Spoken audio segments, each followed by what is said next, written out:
साथियों, राष्ट्रपिता ज्योतिबा फुले जी लिखते हैं, यहाँ पर जो ये होली का पर्व है वो सिर्फ और सिर्फ महिला के अपमान का पर्व है। यह कोई खुशी, कोई उत्साह का पर्व नहीं है, यह एक मातम का पर्व है। इस दिन एक बहन को जला दिया गया था और उसी की खुशी में इन लोगों ने ये पर्व मनाया था। साथियों, ज्योतिबा फुले जी अपनी पुस्तक गुलामगिरी में लिखते हैं, वो बताते हैं कि यहाँ पर जो हरदोई नामक जगह है वहाँ पर एक राजा राज किया करते थे जिनका नाम था हिरण्यकश्यपु, हिरण्यकुश, कोई हिरण्यकश्यप भी बोलता है। तो वो राजा राज किया करते थे। वो दो भाई थे, उनकी एक बहन थी जिनका था सिंधिका। सिंधिका भी कहा जाता था और कुछ लोग होलिका भी कहते थे। तो सिंधिका जो थी बहुत ही दुलारी, बहुत ही उत्साह भरी और भाइयों से प्रेम करने वाली लड़की थी, बहुत ही अच्छी लड़की थी। हिरण्यकश्यप भी बहुत अच्छे व्यक्ति थे, बहुत ही अच्छे राजा थे, जनता को बहुत ही प्रेम देते थे। लेकिन उनका जनता प्रेम कुछ लोगों को खलता था। कारण क्या था? क्योंकि राष्ट्रपिता ज्योतिबा फुले जी भी अपनी पुस्तक में लिखते हैं कि जो हिरण्यकुश थे वो सिर्फ और सिर्फ समाज की उन्नति के लिए काम करते थे, समाज में शिक्षा के लिए काम करते थे, समाज में लोगों को आगे बढ़ाने के लिए काम करते थे। लेकिन यही चीज़ कुछ लोगों को खलती थी। अपने राज्य में ये हिरण्यकुश महाराज जो थे वो पाखंड नहीं होने दिया करते थे। यही चीज़ कुछ लोगों को खलती थी और इसी के चलते कुछ पाखंडवादी लोगों ने इन पर निशाना साधने की कोशिश करी। धोखे से इनके भाई हिरण्याक्ष को मार दिया और हिरण्याक्ष के बारे में ये कह दिया कि हिरण्याक्ष जो था वो पृथ्वी को उठा ले जाता था ब्रह्मा जी जब सृष्टि रचते थे और पाताल में छुपा देता था। सोचने की बात ये है कि अगर मान लिया पृथ्वी को ले जाता था, छुपा देता था, जबकि वो रहने वाला यहीं का था, और बोलते थे कि जब ब्रह्मा जी सृष्टि रचते थे। सोचने की बातें हैं, जब ब्रह्मा जी सृष्टि रचते थे तो क्या सृष्टि थी नहीं? और जब सृष्टि नहीं थी तो कुछ नहीं होगा, तो फिर ये कोई व्यक्ति नहीं होगा। जब कोई व्यक्ति नहीं होगा तो ये हिरण्याक्ष कहाँ से आ गया भाई? मतलब ये कोरा झूठ है।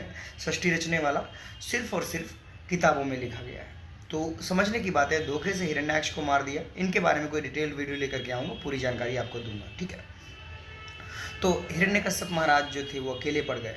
इनका एक लड़का था जिसका नाम था प्रहलाद। उसको भरमाने लगे ये लोग, समझाने लगे ये लोग और उसको नशे की लत लगा दी। ये मैं नहीं कह रहा हूँ, राष्ट्रपिता ज्योतिबा फुले जी अपनी पुस्तक गुलामगिरी में कह रहे हैं। तो उनको भरमाने लगे, उनको नशे की लत लगा दी। तो कौन ऐसा पिता होगा जो अपने पुत्र को डांटेगा नहीं? ऐसा ही हिरण्यकश्यप महाराज ने भी किया, अपने बच्चे को डांटा तो ये नाराज़ होकर के घर से बाहर निकल आया। तो यहाँ पर क्या होता है, उसके बाद जो सिंगिका थी उसकी शादी तय हो गई थी दूसरी जगह। उसके पति का नाम था इलोही। तो शादी तय हो गई थी तो सोचने लगी कि हम जाने वाले हैं अपने ससुराल, तो हमारे बच्चा जो है, हमारा भतीजा जो है, उसको कौन ख्याल रखेगा, क्योंकि पिताजी थोड़ा नाराज़ चल रहे हैं उससे। तो सोचने लगी कि खाना दे कर के आता। वो नशे में रहता था, उसके जो साथी लोग थे वो नशे में रहते थे। क्या हुआ दोस्तों, वो उनको खाना देने जाती है।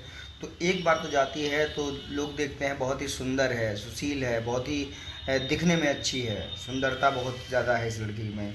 तो वो उस लड़की पर मोहित हो जाते हैं। फिर राजकुमारी थी, सुंदर तो होगी, लेकिन दूसरी बार भी जाती हैं।